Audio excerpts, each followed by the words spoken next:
Donc merci déjà d'être là. Merci à l'UNECAT aussi de m'accueillir. Il n'y a pas que pour la lecture, hein, ça fait longtemps que je suis accueillie à l'UNECAT.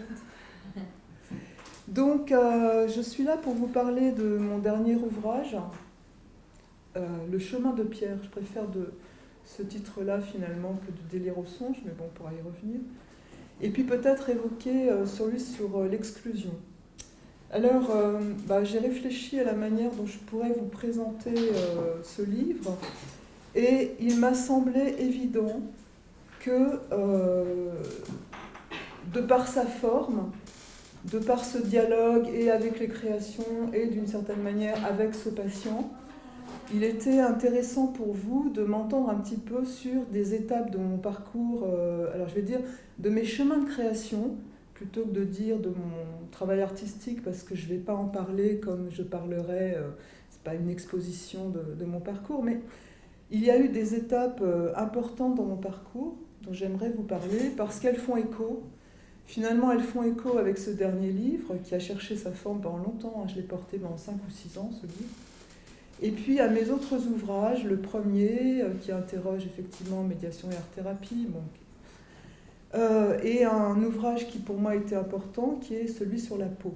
Voilà. Pour moi, il y a 2 ouvrages très importants que j'ai vraiment portés pendant longtemps. Donc c'est celui sur la peau et les chemins de pierre. Donc pour ceux qui ne me connaissent pas, donc je suis psychothérapeute, art-thérapeute. Je travaille à l'hôpital Sainte-Anne avec des patients adultes, mais j'ai aussi beaucoup travaillé avec les enfants en pédopsychiatrie, puis dans le champ, alors je préfère dire psychosocial, là où la souffrance vient se déposer dans le social. Et avant tout ça, comment j'en suis venue finalement à ces chemins assez complexes quand même de l'art-thérapie. Alors dans mon parcours, j'ai été diplômée des Beaux-Arts de Paris, avec un enseignant qui s'appelait, enfin un patron d'atelier qui s'appelait Jacques Lagrange, qui était quand même un atelier relativement classique. Et mon parcours a vraiment commencé à partir du moment où, après mon diplôme, je suis partie vivre aux États-Unis. Et aux États-Unis, j'ai eu un atelier improvisé où je ne pouvais travailler que sur du papier. Et je travaillais à l'époque sur des glacis, alors des glacis, en essayant de faire rentrer finalement la peinture dans le papier. Et s'est posé une question à ce moment-là qui était, mais comment faire en sorte que cette peau picturale puisse être enlevée du support, devienne autonome, puisse être regardée recto verso, puisse être transpercée par la lumière, et puisse aussi, ça c'est une réflexion que je me suis faite plus tard, mais comment peut-elle s'intégrer cette peau dans l'environnement ? C'est-à-dire en prenant dans son corps, à l'intérieur d'elle-même, dans sa surface, que pour moi la surface a une épaisseur, comment donc cet environnement peut apparaître, voilà, disparaître, apparaître avec les jeux de lumière. Donc c'est important parce que quand je suis revenue en France, j'ai écrit une sorte de texte, assez long quand même, sur ce travail sur la peau, qu'est-ce que ça venait interroger chez moi, etc. Et il a fallu plus de 15 ans pour que le livre sur la peau puisse voir le jour et être publié. Donc je vais faire comme ça des ponts entre mon travail de peintre et puis les livres que j'ai pu écrire. Petit à petit, cette peau étant donnée... Alors j'avais fait une trouvaille, en fait, une nuit, je travaillais beaucoup la nuit.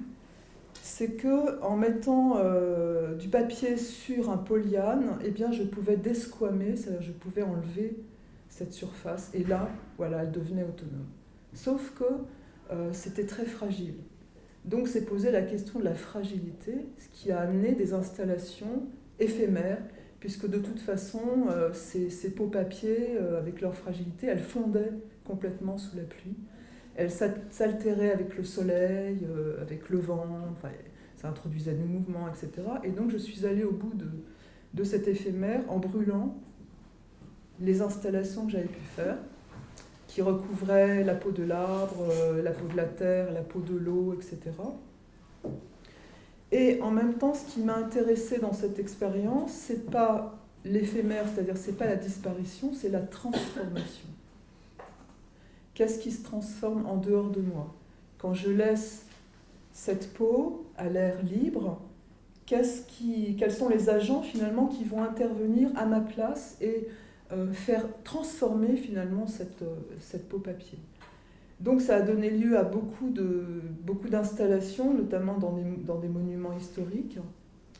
Et une petite anecdote, quand j'ai rencontré le conservateur de la bibliothèque historique, évidemment je lui ai montré un dossier, il m'a dit oh, « j'espère que vous n'avez pas brûlé voilà, les livres de ma bibliothèque ». Et donc ce qui était intéressant, c'était là de faire se rencontrer la pérennité, la conservation, et justement une installation qui allait s'altérer, à tel point d'ailleurs que les gens ont protesté, parce que ça devenait une peau complètement déchirée, et c'était assez insoutenable de voir cette peau se modifier. Donc c'est un travail que j'ai conduit pendant longtemps, hein. J'ai fait beaucoup d'installations, là j'en fais plus maintenant, c'est gros travail. Hein. Il faut vous dire que les installations pouvaient faire 45 mètres de long par 15 mètres de large, donc c'était vraiment des installations monumentales. J'ai, quelque temps après, entrepris une psychanalyse avec un psychanalyste qui était aussi poète et écrivain, et pas homme de théâtre, mais écrivant aussi des pièces de théâtre. Et il se trouve que dans cette analyse, quand il y avait une difficulté de pensée, eh bien j'avais les images, comme un peintre, je pouvais faire des collages de couleurs, de textures, de toutes sortes, qui étaient partagés dans la séance avec mon psychanalyste. Ça a été vraiment, pour moi, cette rencontre, elle a été vraiment très très importante, sur plein de plans. Et c'est là que j'ai commencé à recevoir, en fait, qu'il m'a orienté des jeunes adolescents psychotiques, un adolescent qui avait des troubles du comportement alimentaire, ce qui est relativement rare. Et à l'époque, je les accueillais dans mon atelier, donc dans mon atelier d'artiste, qui veut dire qu'ils étaient entourés de toutes mes créations, qui étaient assez monumentales, hein, rentrées un peu dans une cathédrale, hein, tous les murs étaient recouverts de grandes peintures. Et je sentais que c'était une espèce d'enveloppe qui faisait que ils se mettaient à peindre, et je voyais que les choses se transformaient pour eux, mais évidemment, ça résonnait en moi en tant que créateur, mais je ne pouvais pas mettre des mots là-dessus. Hein. Je les voyais évoluer et je me disais, mais qu'est-ce qui se passe dans ces processus pour que ces personnes-là, ces adolescents-là, puissent avancer et leur création avec. Donc je fais un pont avec le premier livre que j'ai écrit, où j'interroge effectivement la question de la médiation, de l'artiste intervenant, puisque là j'étais artiste, et puis de l'art-thérapie, pour savoir un petit peu dans quel univers j'interviens auprès de ces personnes, je vais dire intranquilles, parce que je n'aime pas le mot en difficulté. Alors se pose la question qui est posée aussi en art-thérapie quelque part, c'est la question de si on fait de l'éphémère, si les choses sont éphémères, qu'est-ce qu'on en garde comme trace? Et évidemment, le conservateur, plusieurs fois, ce que j'ai exposé 2 fois dans la bibliothèque, le conservateur a eu la bonne idée de prendre plein de photos de l'installation. Donc d'éphémère, il y a quelque chose qui était d'une mémoire, en fait, non pas des processus de l'installation, mais de la production elle-même, qu'en tant que conservateur, il ne pouvait pas concevoir qu'il n'y ait pas de trace finalement de cette installation. Donc effectivement, ça m'a posé question, ça. Moi, par rapport à ce que je souhaitais finalement dans mon travail, dans ma propre recherche de créateur, qu'est-ce que venait faire cette histoire finalement de piéger un existant à un moment donné, hein, de ce qu'il donne à voir, de sa forme. Et ça m'a entraîné à travailler avec un ami photographe qui participait effectivement à toutes les installations pour non pas garder des traces de la production, mais vraiment de tout le process de l'installation, enfin du moment où je commençais à concevoir jusqu'à l'installation finale. Donc vous voyez, ça pose des questions à plein de niveaux moi qui résonnent beaucoup dans mes prises en charge en art-thérapie, la question de l'éphémère, la question de la pérennité, qu'est-ce qu'on garde? Alors évidemment, dans les arts de la scène, compliqué, mais en tout cas en art plastique. Quelle mémoire on porte pour l'autre? Est-ce qu'on a un devoir de mémoire? Grande question que je me suis posée effectivement en écrivant cet ouvrage. Et puis, évidemment, j'avais jamais entendu parler d'art-thérapie.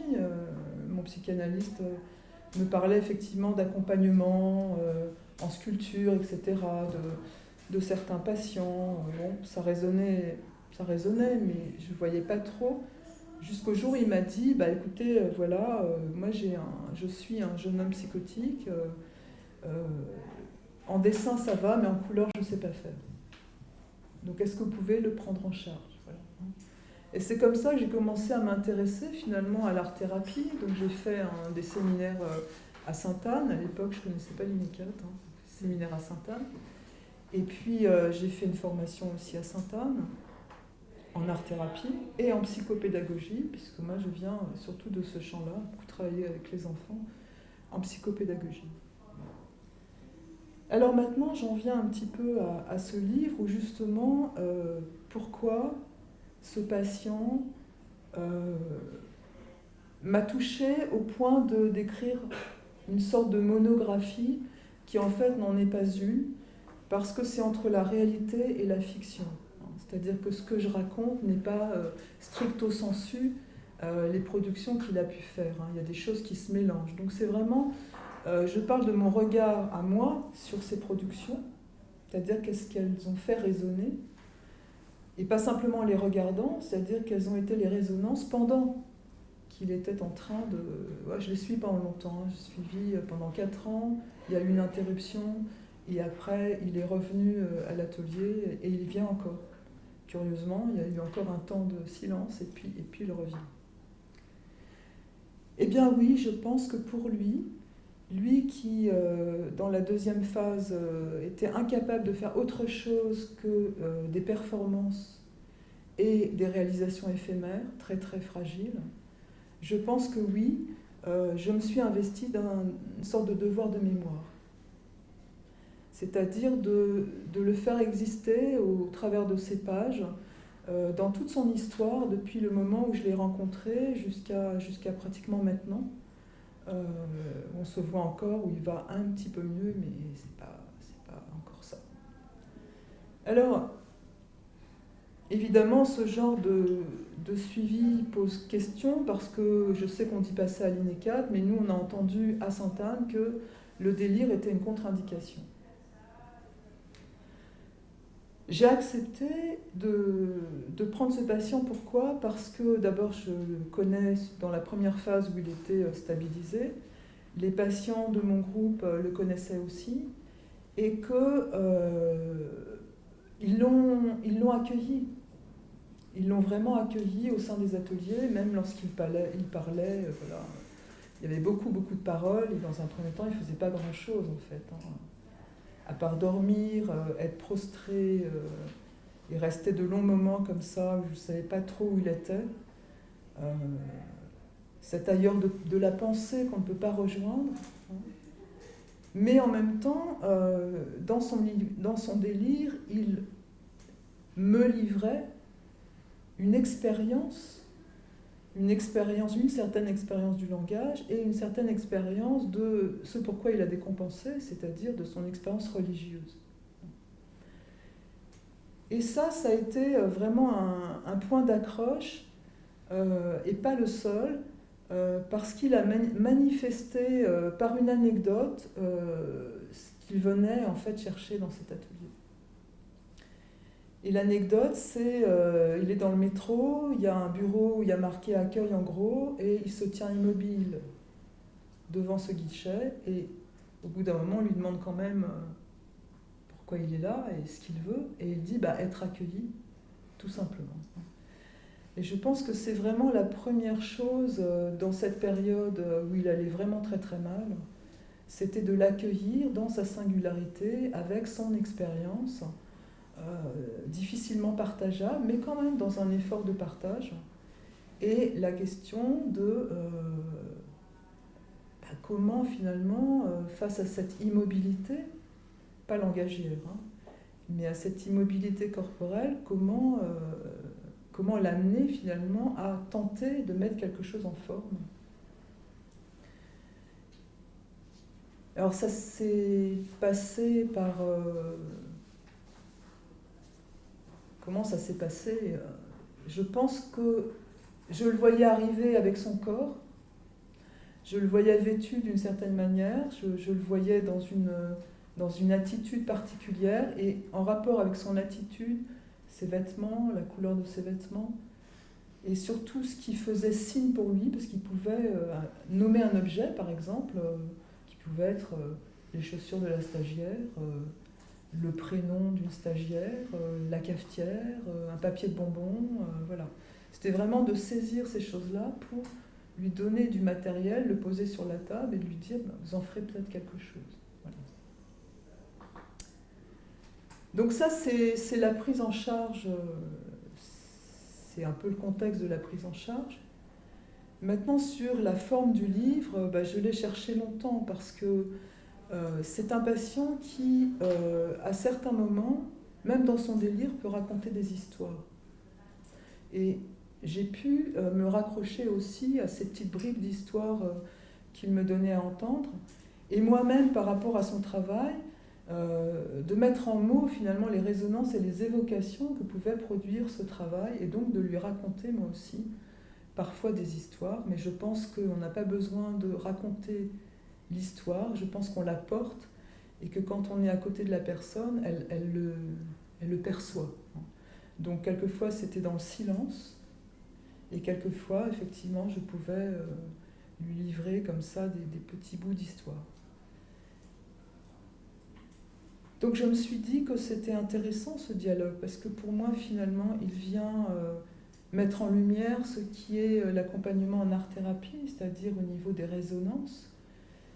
Qu'est-ce que la personne donne à voir? Qu'est-ce que moi j'en reçois? Et en quoi il y a possiblement quelque chose qui va se croiser, qui va se rejoindre, qui va se rencontrer? Et donc voilà, ce livre, il est sous cette forme-là, c'est-à-dire qu'il y a, je ne dirais pas une description, il y a une espèce de rêverie à partir de ces productions, et je dis, j'ai développé une mémoire incroyable, à force d'observer, je pense, et d'être à côté de la personne. Je me souviens, ça peut être 2 ans avant, je me souviens du process, quoi, de ce qui s'est passé pendant la séance pour aboutir à cette mise en forme. Donc, c'est un peu tout ça qui se mélange dans le récit, c'est-à-dire qu'il y a en même temps ce que je vois, ce qui m'est donné à voir, ce qui a résonné, ce dont je me souviens, etc. Et qui fait que je rêve, c'est un peu une rêverie, en essayant de faire un récit finalement de sa mise en forme et de ce qui a amené sa mise en forme. Et puis en face, il y a donc ce que j'appelle le songe du thérapeute. Alors songe, c'est mieux que rêve pour moi, parce que le côté flottant du songe respecte en fait le côté flottant chez le patient qui est en train de créer. Ces textes proviennent d'où? J'en sais rien. Je les ai laissés venir tels qu'ils venaient. Pas toujours, chaque production n'a pas un texte en miroir, mais certaines productions, effectivement très fortes, avaient pour moi besoin d'être prolongées par ce songe. Donc ce sont des textes quand même qui sont très personnels, d'une certaine manière. Mais on parle beaucoup de l'intime en art-thérapie, l'intime du patient certes, mais l'intime aussi de l'art-thérapeute. Et il y a quelque chose qui vient se jouer aussi à cet endroit-là. à tel point que dans la première période où il était stabilisé, il arrive avec une boîte à l'intérieur desquels il a mis des panneaux suspendus. Et il me dit, voilà, j'aimerais qu'il y ait un éclairage pour la translucidité de ces panneaux. Et là, j'avais pas de site internet. Hein. Et je me dis, mais c'est mon travail. Il est en train de me parler de mon travail. Enfin, il est en train de mettre quelque chose en forme, en résonance. C'est pas mon travail, c'est en résonance avec mon travail. Donc c'est pour ça que j'ai commencé par l'artiste, par mes propres processus de création, parce qu'ils sont tout le temps en jeu, y compris dans l'écriture, y compris dans ce que j'écris. Alors moins quand j'écris des textes un peu plus, comment dire, sur l'exclusion, où je réfléchis d'un niveau sociétal sur ce qu'est l'exclusion, etc. Mais quand je parle de la peau, évidemment, ça rejoint non pas mon travail, mais ça fait résonance. Et quand j'entends une patiente qui me dit je travaille avec des peaux, ou je me sens sans peau, etc., ben, forcément, il y a quelque chose qui se met en réflexion chez moi, en résonance, et qui me pousse finalement. Je crois que c'est souvent les patients qui m'ont poussé à écrire finalement, hein, qui ont libéré cet espace d'écriture que finalement je m'interdisais un peu, à part écrire des articles, mais c'est quand même pas la même chose. Je vais revenir sur autre chose qui me semble important dans mon travail, dans mes chemins de création, c'est que lorsque j'intervenais, je le dis au passé parce que je ne le fais plus, lorsque j'intervenais dans des lieux, évidemment des lieux du patrimoine, c'était une manière d'habiter le lieu. C'est-à-dire que les lieux, je les choisissais aussi parce que je pensais pouvoir y habiter de manière imaginaire. Et puis après, je pouvais y réaliser une installation. Donc cette question de l'habitation, elle est très importante pour moi. Je sais qu'il y a un patient qui avait dit « mes peintures sont mes habits ». Donc la question de se loger, d'habiter,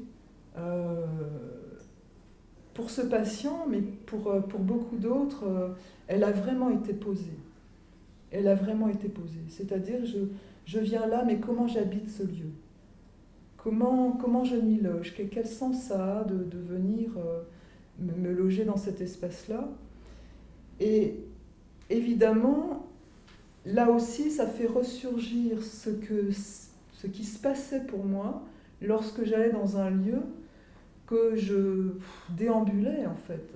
Je déambulais, j'étais un peu en errance dans le lieu, sans savoir vraiment ce que j'allais y faire.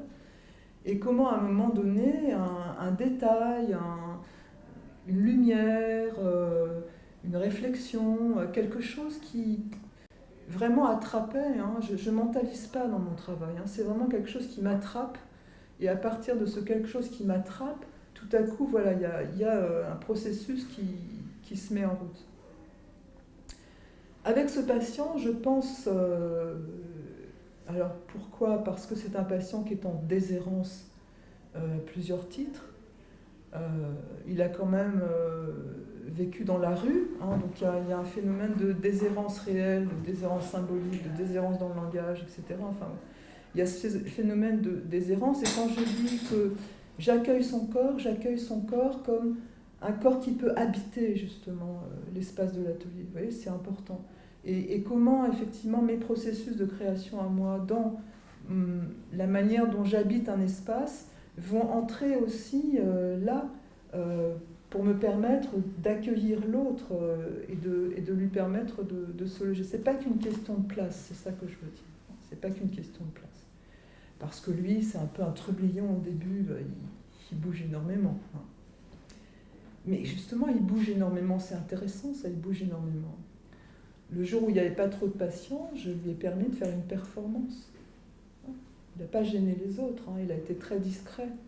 Mais le fait de pouvoir s'autoriser à faire d'autoriser le patient à faire une performance, tout à coup, l'errance trouve un sens et trouve des objets qui peuvent, eux, s'ancrer. Si moi, je ne peux pas m'ancrer, il y a des objets qui peuvent s'ancrer dans l'espace et des objets avec lesquels je vais pouvoir dialoguer. Donc, je fais comme ça des allers-retours, mais je pense vraiment profondément que tous les questionnements que j'ai pu avoir moi en tant que créateur et que je continue à avoir m'habitent, et que du fait que je sois habitée par eux, vont vraiment me permettre aussi d'amener l'autre à pouvoir habiter un espace, mais pas que l'espace de l'atelier, hein, c'est-à-dire l'espace aussi où quelque chose de son contact avec le monde va pouvoir trouver à se mettre en forme. Hein, je ne sais pas trop comment.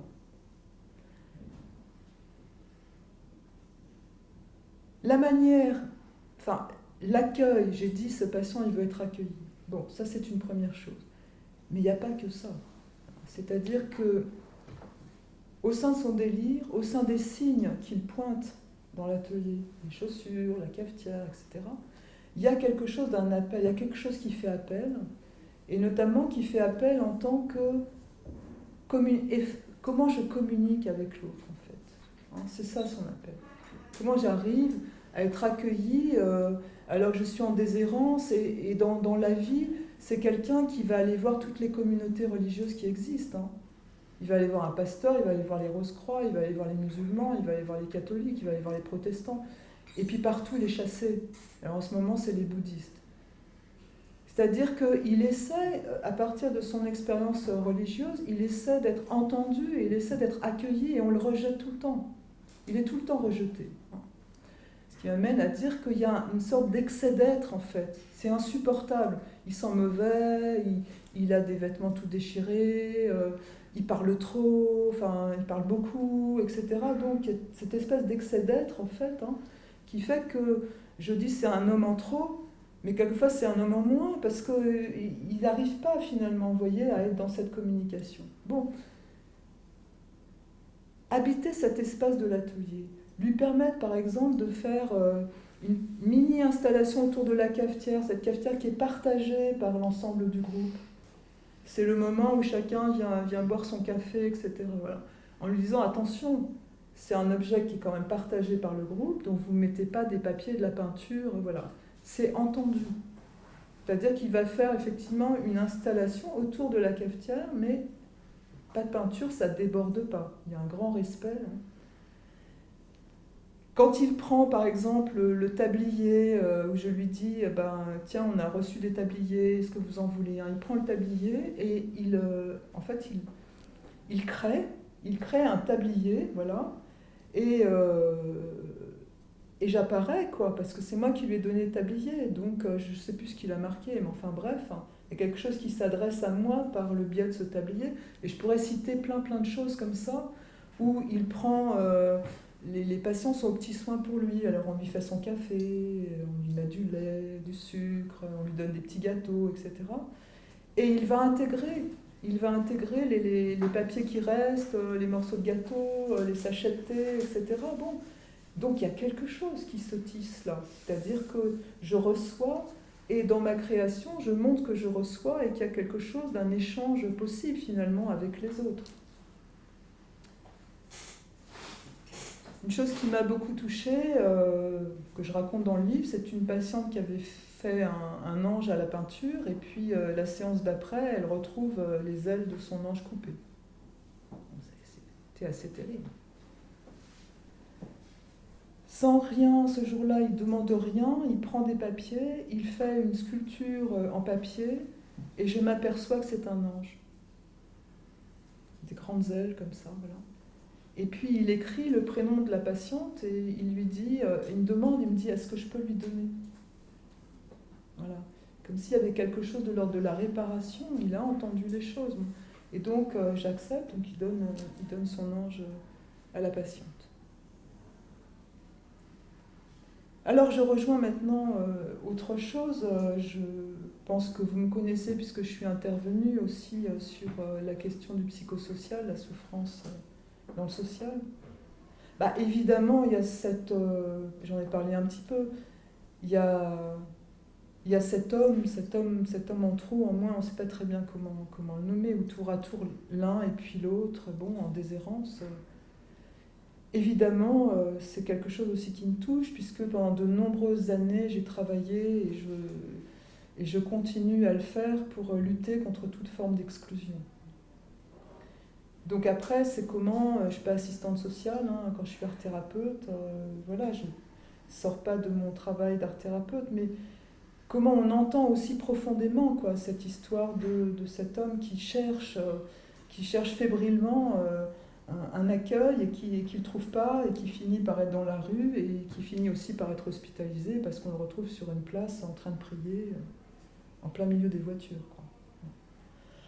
Quoi.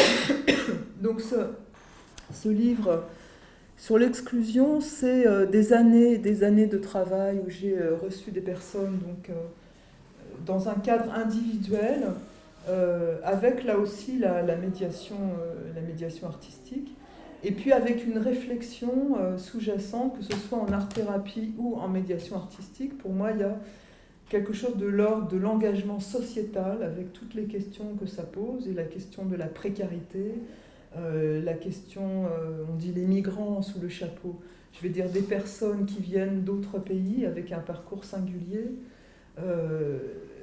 la question effectivement de l'exclusion avec des personnes qui vivent pas forcément dans la rue mais qui vivent dans des appartements complètement insalubres ou qui changent de chambre tous les 3 jours avec un enfant, etc. à charge. Enfin bon, toutes ces questions-là donc, voilà, font partie de ce livre sur l'exclusion où j'essaie là aussi de leur donner la parole. C'est compliqué de leur donner la parole.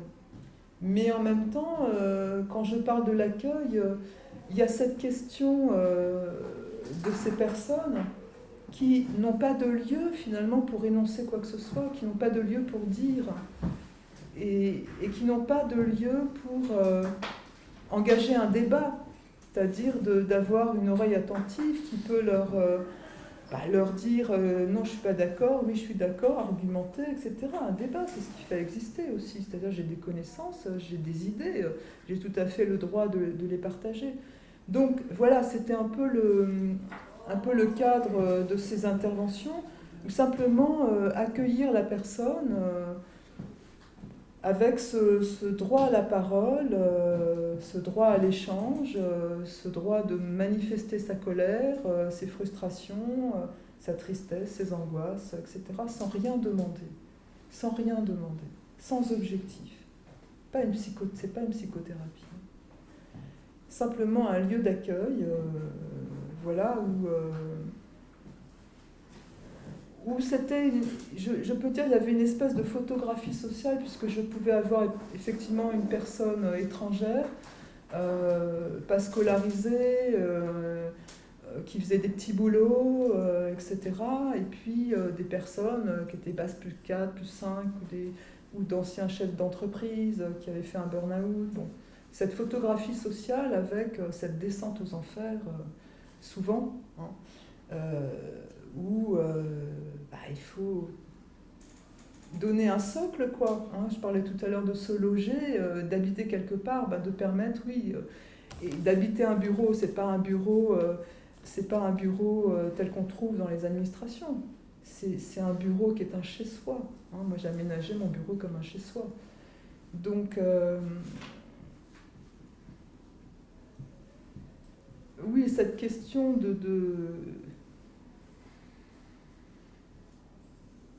cette question de venir se loger sans objectif, ça ne fait pas partie de tout ce qu'on nous raconte, de tout ce qu'on exige de nous et de tous les objectifs qu'on peut nous fixer, que ce soit en clinique, dans le social, etc. Ce qui fait que cette association pour laquelle je m'étais vraiment battue, pas pour la faire exister, parce que ça n'a pas été un problème, mais pour qu'elle puisse continuer son action, justement sans objectif, ça n'a pas été possible. Ça n'a pas été possible, c'est-à-dire qu'on nous a demandé d'être dans le quantitatif et non pas dans le qualitatif, de recevoir un maximum de gens, de faire tourner, de les remettre à l'emploi. Oui, avec 10 ans d'exclusion, c'est très facile. Donc j'ai fermé l'association. Mais ça, il me semble que j'en avais parlé à certains. Et oui, je revois ce patient, effectivement, qui revient actuellement. Et la question, peut-être que vous allez me poser, mais je vais la devancer, c'est est-ce que vous lui avez donné le livre? Ben non, je ne lui ai pas donné le livre parce que il est encore, bon, il va mieux, mais c'est quand même, ça me paraît compliqué pour l'instant de le lui donner. Mais ce qui s'est passé dernièrement et qui m'a fait vraiment beaucoup de bien, c'est que j'ai récupéré un petit livre avec des idéogrammes japonais. Je ne sais pas lire le japonais, mais je sais qu'il a, dans ses expériences, il a fait beaucoup d'idéogrammes, il est marié à une coréenne, bon, il aime tout ce qui vient de l'Asie, etc. Et donc, je me suis dit qu'il serait sensible à ce petit livre. Et évidemment, il ne comprend pas le japonais.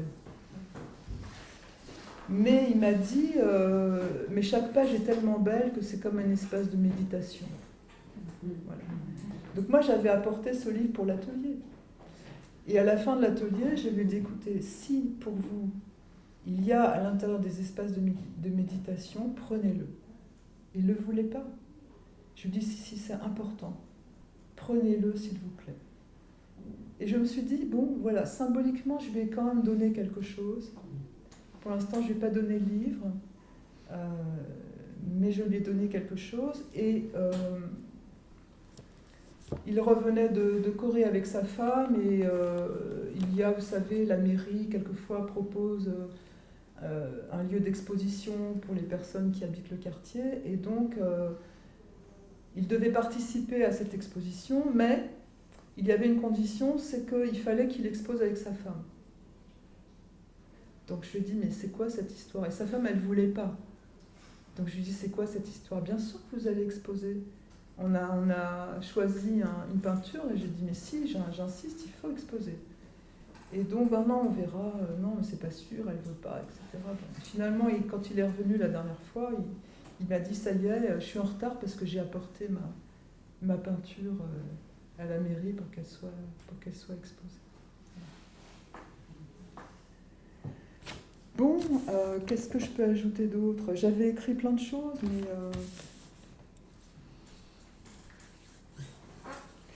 Oui, par rapport à l'art-thérapie, on dit que finalement le délire, c'est emprunter des chemins de traverse. Bon, l'art-thérapie n'est pas là pour remettre sur un chemin, d'abord lequel...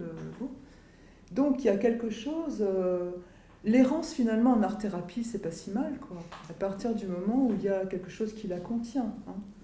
Et donc, je dis dans ce livre qu'il y a des moments où je divague avec lui. Et c'est vrai. Je divague avec lui, hein, dans cette espèce de rêverie partagée. Il y a quelque chose de l'ordre de la divagation. Ce n'est pas une divagation délirante. C'est une divagation qui passe par le médium, qui passe par la création, donc qui est partageable à ce moment-là. Alors, je le compare aussi à un oiseau jardinier. C'est une image qui m'a frappée, ça. Comment? Parce que de par ces installations, effectivement, il y a quelque chose de la construction, c'est toujours des contenants, c'est comme des nids, ou alors c'est très élaboré, les choses sont les unes par rapport au-dessus des autres, etc. Et en voyant les nids de ces oiseaux jardiniers, ça m'a vraiment fait penser à son travail. Voilà. Alors, dans le titre, il y a aspérité et avancée. Oui, ben, on sait que les aspérités, elles sont là en art-thérapie et elles sont absolument nécessaires. On n'est pas toujours dans les avancées. Les aspérités, on sait très bien que nous, on s'y confronte aussi dans notre chemin de création. Mais c'est un chemin. Voilà.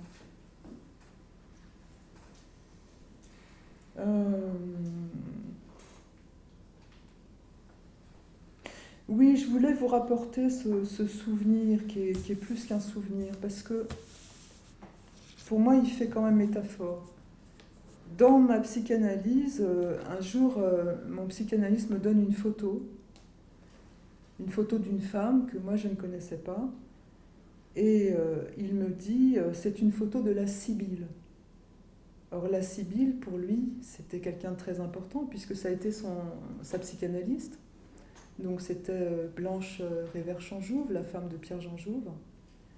Et donc il me donne cette photo et il me dit, Martine, j'aimerais que vous en fassiez son portrait. À partir de la photo. Bon. Et ça a été, mais vraiment une lutte, vous ne pouvez pas vous imaginer. C'est passé par 10 000 visages, parce que ce n'était pas une question de ressemblance, pas parce qu'on a une photo qu'on cherche la ressemblance. La ressemblance, elle était beaucoup plus profonde que ça. Et sachant comment cette personne avait existé dans sa vie, l'importance qu'elle avait pu avoir dans sa vie, puis c'était quand même sa psychanalyste, et lui étant mon psychanalyste, enfin c'était quand même assez étrange comme... Et je me dis que justement cette recherche d'une multiplicité comme ça d'êtres, alors que j'ai une photo, un être que je ne connais pas, mais qui finalement devient multiple, pour à un moment donné se rassembler et être, parce que c'est ça qui est important, être reconnu par celui qui vous a demandé de la peindre, c'est ça qui est important. Et quand je l'ai apporté, j'étais comme ça. Donc je l'avais bien emballé, etc. Voilà. Et quand je l'ai sorti, il m'a dit, c'est elle. Waouh, ça fait du bien. Mais quand même, quelques semaines après, il me dit, le menton, c'est pas ça. Vous lui avez fait un petit peu trop long. Est-ce que vous pouvez rectifier, s'il vous plaît? Vous pouvez rapporter. Dans l'atelier, j'ai rectifié le menton. Voilà, je trouve que c'est intéressant parce que finalement, dans le suivi de nos patients, il y a quelque chose de ça. C'est-à-dire que, oui, bien sûr, moi, quand je suis dans ma recherche, il y a des périodes d'inspiration profonde, puis il y a des moments où je ne sais pas quoi faire, je suis très en difficulté, donc je souffre. Mais là, ce n'est pas la même chose. C'est-à-dire qu'il y a cette espèce de, quand même, de triangulation dans la relation. Hein.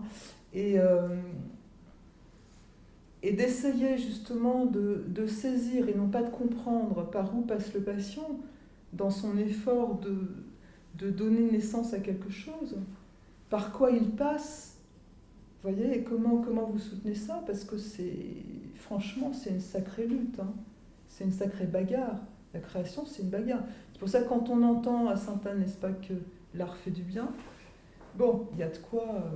non, l'art, ça fait pas du bien. Oui, voilà ce que je voulais vous dire.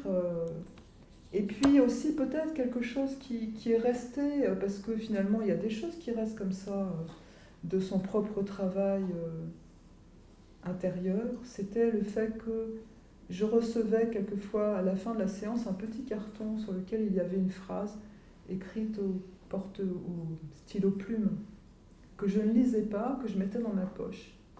Voilà, je partais avec ça. Et il y a quelque chose dans ce livre, c'est un peu ça, quoi. C'est-à-dire, finalement, à la fin d'une séance avec ce patient, je repars avec quoi?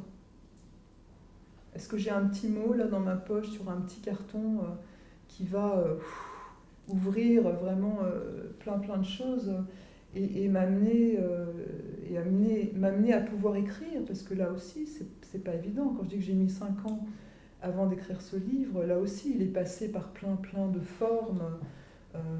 Et puis peut-être que c'est pas... Je me dis, en fait, c'est pas vraiment la forme que j'aurais aimé lui donner. Si j'avais été poète, ce que je ne suis pas, je pense que j'aurais écrit un long poème. Ça aurait été beaucoup plus parlant. Et à ce moment-là, si ça avait été un long poème, je pense que là, j'aurais pu plus facilement le partager. Parce qu'il y a quelque chose, mais peut-être je le ferai, hein, peut-être pas pour ce patient, mais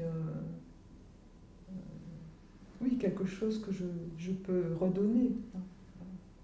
Je l'ai redonné sous forme d'idéogrammes qui sont parfaitement illisibles pour moi, donc finalement ça ouvre des espaces aussi pour lui et pour moi, parce que c'est vrai que c'est beau.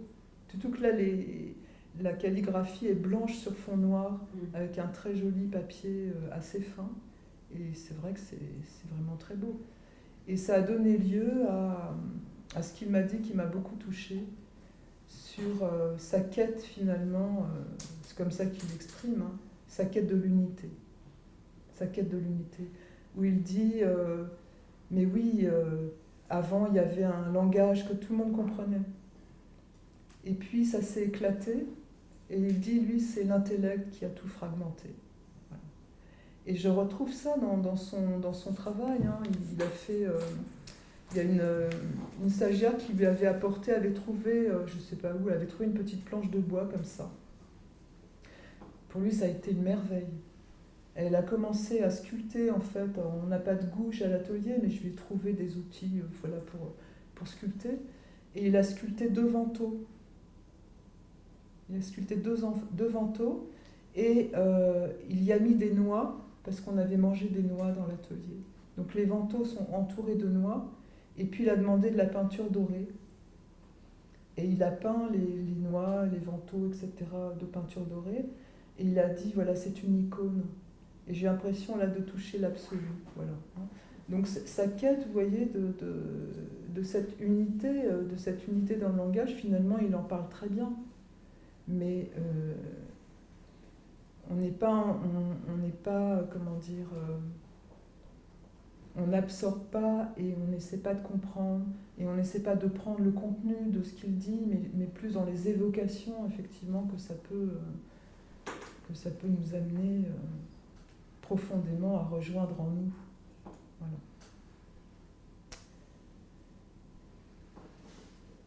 Voilà ce que je voulais vous dire sur ces livres. Si vous avez des questions, des remarques.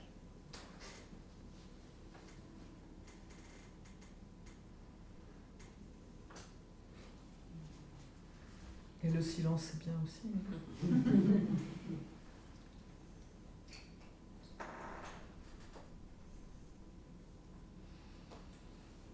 En tout cas, je suis contente. C'est très poétique, en fait. Oui, ça l'est. Rencontre, ce qu'on voit. Oui, ça l'est.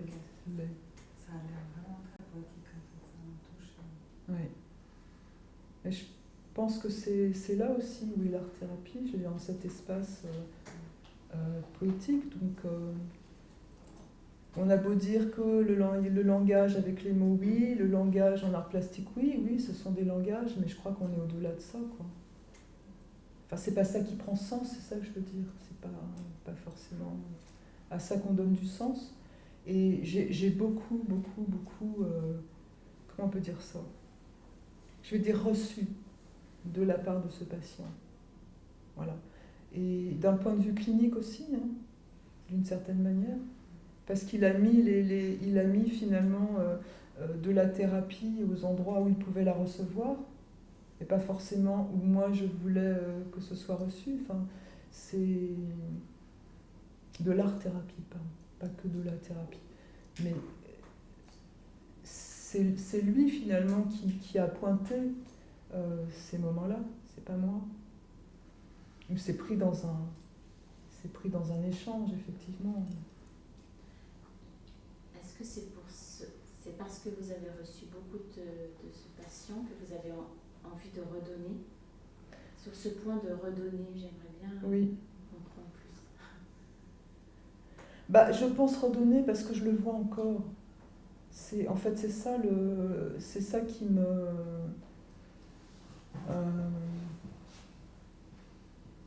Non, c'est pas redonner dans le sens de... Voilà, c'est pas le don et le contre-don, c'est pas dans ce sens-là. Hein. C'est plus du fait que s'il revient, c'est que ça a du sens. Voilà. Et que là, c'est un accueil qui est différent quand même. Il est beaucoup plus stabilisé, c'est un accueil qui est différent. Je ne sais pas quels endroits ça va toucher maintenant chez moi. Voilà. C'est la grande question que je ne sais pas. Mystérieux. Justement, ce qui me vient, c'est quand on accompagne comme ça longtemps quelqu'un, en fait, quelque part, il fait partie aussi de notre univers, de nous, quoi.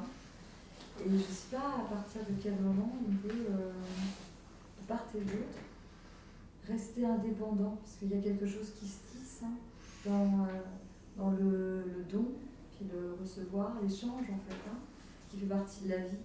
Donc savoir où on s'arrête, où est-ce qu'il faut s'arrêter, c'est des choses que je me pose comme question. Bien sûr. Savoir, sans être dépendant, quel est le tissage de liens qui soit beau, en fait poétique, qui est plus de l'ordre de l'accompagnement thérapeutique, et de l'ordre de la relation humaine, avec toute la richesse qu'elle peut créer, et qui ne rend pas forcément dépendant, mais simplement qui enrichit la vie, quoi. Donc ça, j'imagine que le fait de faire trace, c'est aussi répondre peut-être à ça. C'est que le jour où, qu'il aille mieux ou pas, je ne sais pas, mais en tout cas, où peut-être vous ne pourrez plus le croiser autant, vous avez au moins cette trace qui est importante. Je ne sais pas, hein, c'est une question. Oui, non, c'est très intéressant ce que vous dites.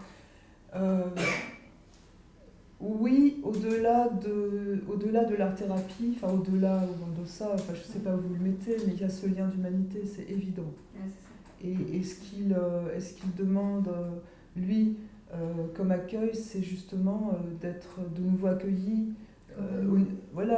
par ses frères humains, dit Maison Dieu, j'aime bien ça, par ses frères humains.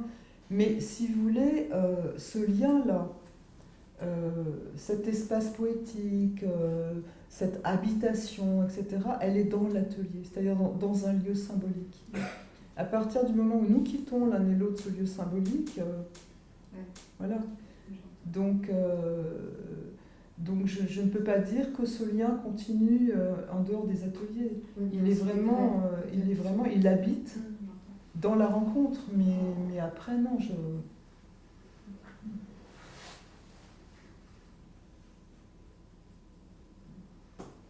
Donc je me sens pas investie, c'est ce que vous voulez dire. Je me sens pas investie d'une responsabilité en dehors. Je veux dire qu'il y a des graines qui sont semées et que où que l'on soit, de toute façon, on est nourri de ça et on nourrit l'autre. Bien sûr. J'ai pas de réponse moi non plus, c'est une question que je me pose souvent. Parce que quand on fait inconsciemment des transferts, parfois ça arrive, si on veut pas. Oui, bien sûr. Et moi j'en ai fait et je sais qu'après, même si je vois plus les gens, je sais que j'y pense souvent, il y a quelque chose. C'est pas la dépendance, c'est simplement quelque chose qui est transformé en soi. Mais là, je dirais que... comment vous dire ça ? Il y a le lien d'humanité, forcément, moi qui m'est cher dans la lutte contre toute forme d'exclusion. Mais il y a aussi l'interpellation des chemins, je dis des chemins de création, et pas forcément les miens, c'est-à-dire des chemins de création, oui, qui peuvent être les miens à un moment, les siens, il y a rencontre de nos imaginaires, de ces chemins-là, donc d'un point de vue artistique, mais pareil, ça reste dans cet habitat où l'un et l'autre, on est en prise finalement, tous les deux, on est en prise avec la création, tous les deux. On est en prise avec cette dynamique-là, que ça fasse trace ou pas, on s'en fiche. Hein, mais c'est vraiment cette prise-là où je sens et il sent qu'il y a quelque chose qui pulse. Voilà. Mais en dehors de ça, moi je retourne à mon travail de créateur ou à mon écriture, mais je ne me sens pas... Il n'y a pas un prolongement. Ce livre-là, quand je dis que c'est un devoir de mémoire, il est très axé en fait sur une réflexion de qu'est-ce que je fais moi quand je reçois les personnes dans l'atelier en fait. C'est un peu ça ma question sous-jacente quoi. Qu'est-ce qui les travaille, qu'est-ce qui me travaille, qu'est-ce qu'on met en commun au travail, qu'est-ce qui pousse chez moi, qu'est-ce qui pousse chez l'autre, est-ce que ces poussées peuvent se faire en même temps, est-ce qu'elles se rentrent en conflit, est-ce qu'au contraire il y a un moment où elles se frottent, c'est un peu toutes ces questions-là qui se posent, donc j'ai un intérêt particulier pour essayer de rendre compte finalement de ce qui se passe alors dans mes ateliers, je ne sais pas si ça se passe pour tous les ateliers, mais de ce qui se passe dans mes ateliers. Mais je ne veux pas poser la question ce qui se passe dans mes ateliers, et ça ne m'intéresse pas. Donc qu'est-ce qui fait que ce patient m'a poussé à écrire ? Je me suis posé la question, qu'est-ce qui fait que ce patient... Alors effectivement, il me touche beaucoup, hein. Il y a des patients qui touchent beaucoup, c'est comme ça. On est humain, il y en a qui touchent plus que d'autres. Bon, on est juste avec tous, mais c'est vrai qu'il y en a qui touchent plus que d'autres. je pense que c'est un des patients qui a le plus... qui s'est lancé le plus dans cette espèce d'expérience comme ça, tous azimuts, où il y a une espèce de... Il s'est donné vraiment un espace de liberté, il ne se pose pas de questions, quoi. Il y va. Il prend un truc, il mélange avec l'autre, il s'en fiche des réactions. Et ça, je trouve ça assez captivant, parce que nous, en tant que créateurs, on se pose beaucoup de questions, quoi. Avec des références. Ah oui, mais ça, il y a un tel qui l'a déjà fait. Ah oui, mais on se pose des questions. Mais on a été tellement formatés en plus dans nos formations qu'on se pose des questions. Et il y a un moment où je me suis dit, non mais ça suffit maintenant, quoi. On ne se pose plus de questions. C'est pour ça que tout à l'heure je vous disais, je ne mentalise pas. C'est-à-dire, j'attrape quelque chose et puis j'y vais et je ne me pose plus de questions. Et je pense que voilà, ce type de patient, il nous aide beaucoup aussi. Voilà, il y a toujours... bon, vous savez, vous parlez de donner, recevoir, mais on est tout le temps dans cette forme d'échange, voilà, mais qui fait bouger, qui amène le patient à transformer, mais nous aussi, nous amène à transformer, etc. Et je pense que ce mouvement de la transformation, pour nous, dans notre création, elle est importante pour les personnes qui en perçoivent aussi, quelque chose. Ça transpire, ça, quand on est dans ce processus-là. Et ils sont très, très perméables à ça. Il y a comme un entraînement comme ça, justement, cette poussée qu'on partage à ce moment-là. Donc, voilà, c'est plus ça, en fait, l'écriture de ce livre, et le pourquoi de... Et puis parce que, bon, tout ce que je vous ai dit par rapport à mes chemins à moi de création, à ce que ça a pu engager aussi dans mes références, par exemple. Bah, il se trouve que les références que je lui donnais, ça parlait beaucoup. Enfin, voilà, je sentais que ça résonnait énormément avec son propre travail. Bon, c'est pas un hasard non plus, mais voilà, pour toutes ces raisons-là, c'est vrai que, bon, pas envie d'écrire sur tous les patients, c'est sûr. Mais pourtant, il y aurait de quoi dire. On a l'impression d'un livre très, très intime, finalement.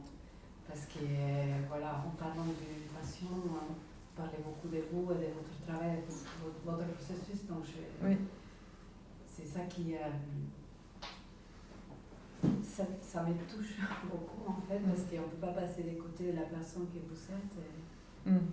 Et finalement, vous avez parlé de ces liens qui se tissent avec les patients, mais finalement, ils ne restent pas là, dans l'atelier. J'ai l'impression que là, il y a un format d'un livre qui va partir partout, que beaucoup de monde, que vous partagez avec le reste.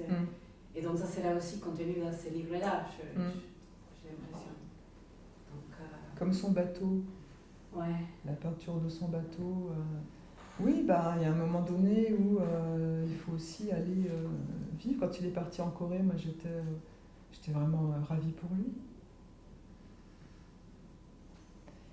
Alors, l'intime, c'est pas mon intime, hein, c'est effectivement, mais oui, c'est vrai que nos processus ont quelque chose à voir avec l'intime, oui, c'est vrai. Mais quand vous exposez, vous mettez à nu aussi quelque part, quoi. Ouais. Vous exposez quelque chose de votre intimité. Donc, j'ai pas l'impression de dévoiler tant que ça de l'intime. C'est ce que Michel Serres disait de la peinture de Bonnard. Il disait la peinture se recouvre de voiles et ne voile que des voiles. C'est un peu ça.